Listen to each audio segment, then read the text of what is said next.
Video, Purple Political Talk here, and today we're going to be looking at a 2020 scenario and looking at specifically what would happen if Joe Biden overperforms Hillary Clinton with African American vote.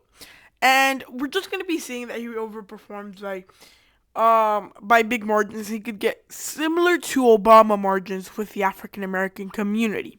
So, at this point in time, he has some support and pretty heavy support from the African American community, and he really does have a lot of support.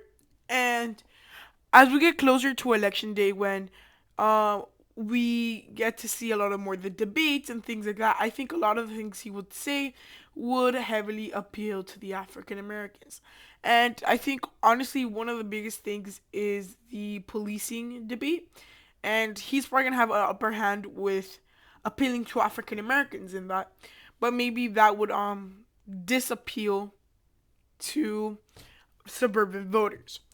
And looking if Joe Biden overperforms with African Americans, realistically Donald Trump won't have he would be affected, but his safe states won't really, except in the South.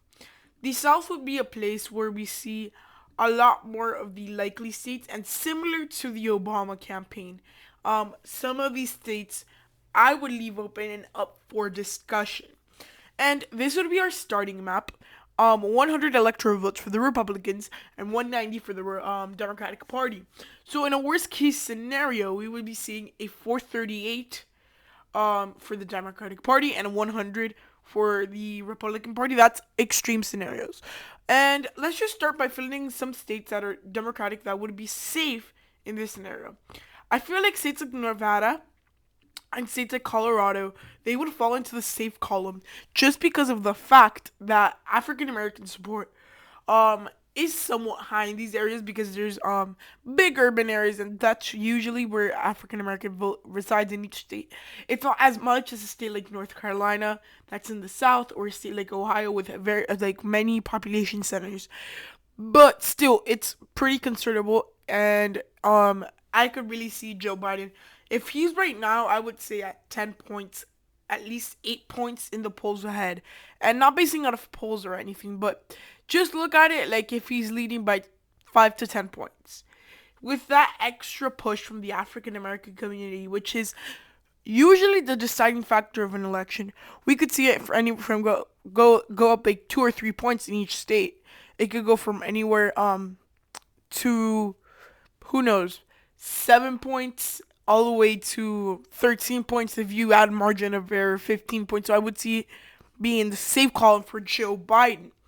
And just looking at it, I mean, urban areas are going to be the landslide margins for Joe Biden if African American vote is super high. With some exceptions, we have other ethnic groups or other minority groups as the majority voter for the Democrats.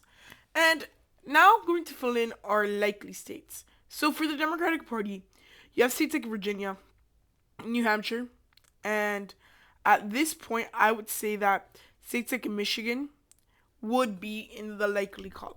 And the reason for this is that African American populations, at least in Michigan, are very high. And considering that Democrats do have an appeal to African Americans, realistically, that's one of the big factors why they lost in 2016 in the Rust Belt. It was along with not appealing to the working class voter, but it's also the fact that they underperformed with African American voters. If Hillary Clinton would have overperformed, or performed equally or just a couple points down from Barack Obama, she probably would have won some states in the Rust Belt. But at the end of the day, I think that the support in a state like, in this case,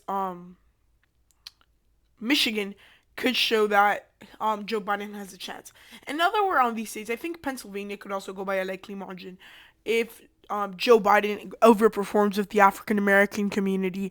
It's just because of the fact that he's able to appeal to the African American voter along with the working class voter. So if we're expecting the numbers that we're supposed to expect with the polls, Joe Biden would be leading by around from 5 to 10 points in the polls. And just adding a couple points for the increased African American turnout, whether it be 1 or 2%, that increases it into the likely margin. And as of right now, I feel like the Rust Belt is a place that's going to be affected not by the working class voter, because those are going to become a very split group. Some are going to go back to the Democratic Party, and other voters are going to stay with Donald Trump. And the realistic factor that's going to change things is going to be definitely African American vote. And guys, I want you guys to understand. Although you may think that, I don't know, if you live in a state like Colorado or New Mexico or California or New York, you may think that Democrats have a stronghold and like there's no way for Donald Trump to win the election. But the reality is because those areas are more heavily Democratic. And if you think that in Kansas or Oklahoma or Wyoming that Donald Trump can't win the election, if Joe Biden can't win, it's also because you're are surrounding yourself with a lot of heavy Republican people. But at the end of the day, that doesn't really matter, and we're gonna move on to our likely states for the Republican Party. So this is going to be a margin game. If Joe Biden can increase his turnout amongst African Americans, these three states that I just filled in would go to Joe Biden, to Donald Trump by likely margins. Missouri, Mississippi, and South Carolina are three states that honestly have somewhat of a heavy African American population, especially the states in the South. And Missouri has two big population centers with a lot of African Americans. And for that reason, I think Donald Trump would carry it by just about 5 to 10 points or 5 to 15 points. And we're gonna move on to our Democratic lean states. And at this point, there's going to be a lot. If African American turnout is absolute like rockets out of the moon, like it's never been seen before, probably like Obama margins, I would say Democrats have a nice chance of winning states like Ohio, North Carolina, Arizona, and Florida by lean margins. Although in states like Arizona or Florida, the African American vote might not be the biggest minority vote, they're still a very big part of the states. And that's just a little push that they need. Because look, remember that African American turnout really matters, and it's what decides elections. Who knows, maybe if in 2000, more people had voted for Al Gore, we might have seen an Al Gore presidency. And that could have been shifted simply by a couple points of African American turnout, and realistically could if you just have one more point of African American turnout and it went by the margins that the other votes went. Al Gore could have easily won the election, and we would have been living in a very different world today. And just looking at it, these states have heavy African American bases. So at this point, I think that Joe Biden can win these by from 2 to 5%, and the rest of these states are going to be the states that are going to be a lot more contested.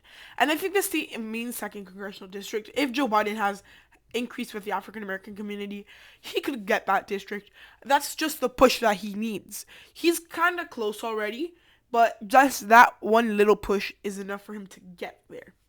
Now, where are we looking at Republican likely states? So if or lean states, I think at this point states like Texas would be the only one, but that would be a significant amount. So African American turnout being high would be the equivalent of a best case scenario for Joe Biden. Because at this point, if you're looking at like comparing to other presidential candidates, he does have support from African American community, but it's not as high as Democrats hope for. He has other support groups which are a little bit more higher, and it's mostly the elder voters. Like he has a good grasp on that, which is before hugely Republican, but now is kind of even playing field. And the second congressional district in Maine, I would also put it in the lean column if Joe Biden has high African American turnout. When it comes to the last two states, if African American turnout is out of the roof, I think states like Iowa and Georgia would be up for grabs, and they would narrowly go to the Democratic Party. Considering that over the last couple of years we've seen the at least Georgia trend African American with a lot of the African American vote trend Democratic, realistically we could see the state of Georgia flip. And considering that in Georgia there was pretty high turnout in the midterm, and it was pretty close of a race for governors, I think that honestly with that little extra push from a higher turnout, we could probably see a good victory there for the Democratic Party. So at the end of the day, comparing this map to our best case scenario map, it looks somewhat similar, and I think that African American turnout will be one of the most influential groups this election season because they're realistically who decides the election. If African Americans stay home and they don't vote, Republicans win an election. It's as easy as that. And if they go vote out in the masses, Democrats have landslide victories, hence Obama. And just looking at all these different things, realistically, it's all about independent votes and African American vote. Republicans need to gain independence. That's their goal of winning an election. And the Democrats need to get heavy support from the African American community. So guys, I hope you enjoyed this video. If so, please give it a huge thumbs up. Like and subscribe and turn on post notifications to see when I post my next video. I hope you enjoyed this video. I'll see you real soon. Bye.